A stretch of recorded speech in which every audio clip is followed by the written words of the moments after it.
আজকে শুনলাম Britannia biscuit factory আবার খুলছে। বেশি কর্মী না, 30-40 জন কর্মী পড়েছিল, তারাও চলে গিয়েছিল, আবার খোলার চেষ্টা হচ্ছে বা খুলবে। শুভেন্দু দেখলাম যে সিএমএ পেজে সেটা আবার দিয়েছে। এগুলো দেখুন, পশ্চিমবঙ্গের তোলাবাজির জন্য প্রচুর কোম্পানি, ছোটো ছোটো কোম্পানিগুলো কোনো রকমে তোলাবাজি দিয়ে কাজকর্ম করতো, এমএসএমই এগুলো ব্যবসা করতো, নেই কোনো সন্দেহ নেই। ব্যাপারটা কী হলো, ব্যাপারটা হলো সিপিএমের আমলে শ্রমিক আন্দোলনের জন্য ব্যবসা করাই পসিবল ছিল না।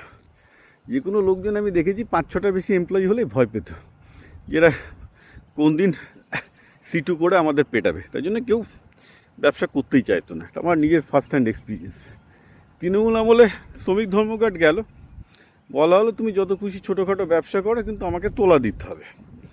এবার যারা ছোটো ছোটো ব্যবসায়ী নর্মালি তারা নিজেদের তৃণমূল লোকালি করে তোলার পরিমাণটা কমিয়ে রাখতো, বা যেহেতু নিজেই তৃণমূল নেতা হয়ে যেত, তো বাংলায় এইভাবে ছোটোখাটো ব্যবসাগুলো মোটামুটি তাও সিপিএমের আমলের থেকে তৃণমূল আমলের এমএসএমইটা অন্তত ভালো করেছে। এটা আমি আগেও বহুবার বলেছি।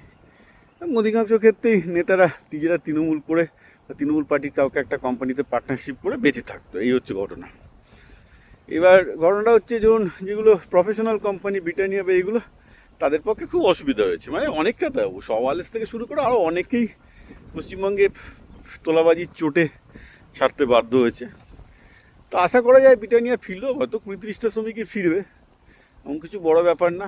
আরও আসুক, আরও এরকম টাইপের কোম্পানি অন্তত আগে, যেগুলো নতুন আসতে হবে না, যেগুলো পশ্চিমবঙ্গ ছেড়ে চলে গেছিলো সেইগুলো ফিরে আসলেও পশ্চিমবঙ্গের প্রথম বছরে অনেক, অন্তত যদি জানে যে তোলাবাজি আর হবে না, তো that itself is more than enough.